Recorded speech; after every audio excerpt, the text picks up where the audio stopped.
Oh man, we're starting to see alts move, and could we be heading for an altcoin season? In this video, I'm going to break down whether this movement, we're starting to see small movements into altcoins, could this be starting the next big alt season? If you watch my video from a couple of days ago, I broke down the key levels on Bitcoin dominance, explaining that Bitcoin dominance has just broken through 48%. There's resistance at 52, then there's some resistance at 58, but this could go as high as 73. Yes, it's been as high as 73 in the previous cycle, and we could just be at the start of Bitcoin dominance. But then why is it that we're starting to see certain altcoins moved? If you watch my video from the other day, we spoke about how certain DeFi plays were moving. We then identified how certain proof of work and Bitcoin plays were moving, like Bitcoin Cash and BSV. We then saw some meme coins moving, Pepe up 6%,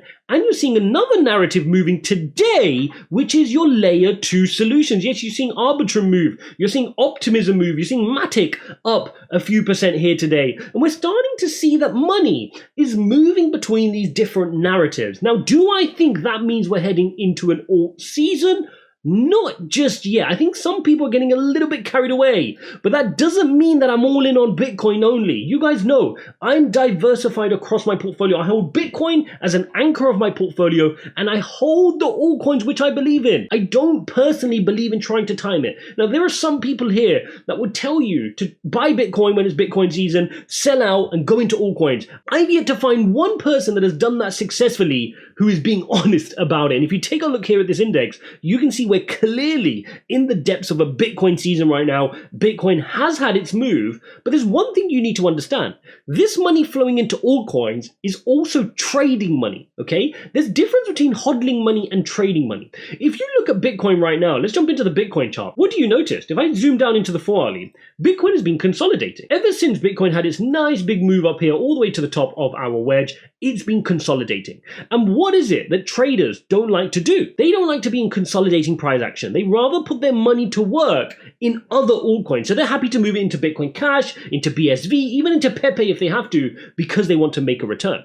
Now, that doesn't mean that we're heading into altcoin season. It just means while the price action is boring here, while Bitcoin consolidates, gains a breather after this crazy move, they're just going to go put their money elsewhere. But best believe when you get a breakout like we're getting right now on this 4-hourly candle, let me drop this down to the hourly. Look at this breakout. Once we start get this breakout, go retest the peaks here at 31,400 and start moving onwards, then that money's going to flow back into Bitcoin. That trading money will come back into Bitcoin as we start to see that Bitcoin is setting itself up for a move to the bigger price target, which is 37,165. So there's a long way to go here for Bitcoin dominance, both from a percentage perspective and from a price action perspective.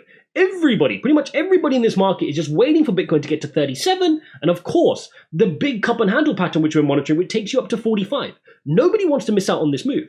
But whilst Bitcoin is consolidating, some of those traders do indeed start playing around with some other altcoins. I personally think we've got a little while to go yet before altcoin season. But even with that said, I would not be delaying, right? Even though I think Bitcoin dominance can start climbing up higher, past 59%, into the 60s and stay there for a little bit, this is when altcoin season got triggered, after the halving, right? We spoke about that in my video. I gave the exact dates. So similarly, after the halving, we could expect later in the back end of 2024 to maybe start seeing an alt season come in. But that doesn't mean I'm going to wait, because I could be wrong. And that is why it's far easier for me to have the altcoins which I believe in, hold them, hold Bitcoin, and just hodl this through. That's personally how I want to do it. Now, maybe you want to time it. That's up to you. That's your prerogative. Personally, I don't feel I'm able to time this because nobody knows, for example, that BlackRock was going to file an ETF and up Bitcoin goes. You would have missed out on that move. And that's the problem with trying to time things. You don't know what the news catalysts are going to be. Now, there's some interesting updates we're starting to see. We're seeing Ethereum staking continues to surge months after the Shapella fork. You can see here the staking figures are really starting to increase here to the upside. We had Circle's Alaire, which is the CEO and co-founder of Circle, saying that it's very likely that the Bitcoin ETF and therefore all the other ETFs that are being filed are going to be approved. This is huge. This guy knows what he's talking about. And if he's now saying that we feel confident, that's what the market is sensing, right? The market, this movement we're seeing is happiness and euphoria around a potential ETF being approved and the money flows that will then come into Bitcoin. Because remember, a spot ETF requires the ETF owner to hold spot Bitcoin Futures ETF doesn't need that. It's just a piece of paper. It's a futures contract they have to hold. With a spot Bitcoin ETF, you have to hold the underlying Bitcoin. And in BlackRock's filing, they said they'll hold that Bitcoin with Coinbase's custody solution.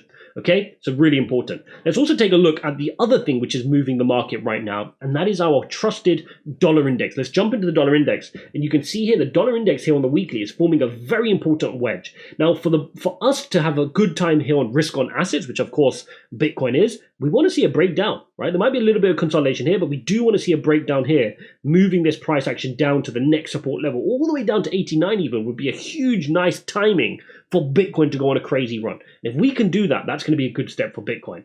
That being said, we know that the EMA ribbon is here, and the EMA ribbon is exactly what the dollar index is going to want to try to reclaim. They're going to want to try to break to the upside and get back above its EMA ribbon to go test the peaks again. We've got to be able to keep it below the EMA ribbon and send it to the downside. That's going to then give us permission on the NASDAQ, on the S&P, and therefore Bitcoin to start moving to the upside. Now, just a word of caution here on the Bitcoin 4-hourly price action here. You got to make sure we get a higher high.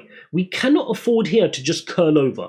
What you don't want to see ever in this kind of a situation when you've had a big move to the upside is what's called a rounding top pattern where it just goes, yeah, we're done, right? That's not what we want to see here. We don't want to lose momentum. So we need to post lows and higher highs to go with it and move to the upside. So really important now for Bitcoin, if this is indeed a breakout, that it starts working its way to the upside and breaking this peak here. We need to get above that peak at 31,400 just to keep the momentum to the upside. If we can keep the momentum to the upside, that keeps us going towards our bigger price target up towards that 37 level here on Bitcoin. Okay, so that's what we've got to play for here right now. You are seeing altcoins move. I mean, let's take a look here at Matic. You got Matic up 3%, still sitting at good prices in my opinion, right? I made a video on some of the altcoins I'm looking to buy right now. Make sure you go watch that, the top 5 altcoins, which I'm spending well over 6 figures on, accumulating. And you can see Matic is sitting here up 3%. You're also seeing Optimism moving nearly 5% here today. So you are definitely seeing a layer 2 narrative play out today. The other day, it was DeFi. You're seeing DeFi leading the market. And that is how the money is starting to flow around whilst Bitcoin is accumulating. And be careful, it is an accumulation. So if you're just expecting alts to go crazy, no. Bitcoin has to set the pace. Bitcoin did set the pace by getting above 30,000. Alts will have a little bit of a move. Bitcoin will go set the pace again, going up towards 35K. Alts will get a little bit of a move. But it's not that big altcoin season. That comes towards later and after the halving into the bull market when money goes into Bitcoin, flows into Ethereum, then altcoins, and then into your riskier altcoins, NFTs, whatever's new at the time, AI plays. Who knows what's going to move thereafter. Hopefully this video gave you a little bit of context on why some of those altcoins are moving. If you appreciate this type of update, smash up the likes. Don't forget to subscribe. Be sure to go watch this video here on the Bitcoin alt season. And also I'll leave you another video on the top 5 altcoins I'm buying. And I'll see you in the next one.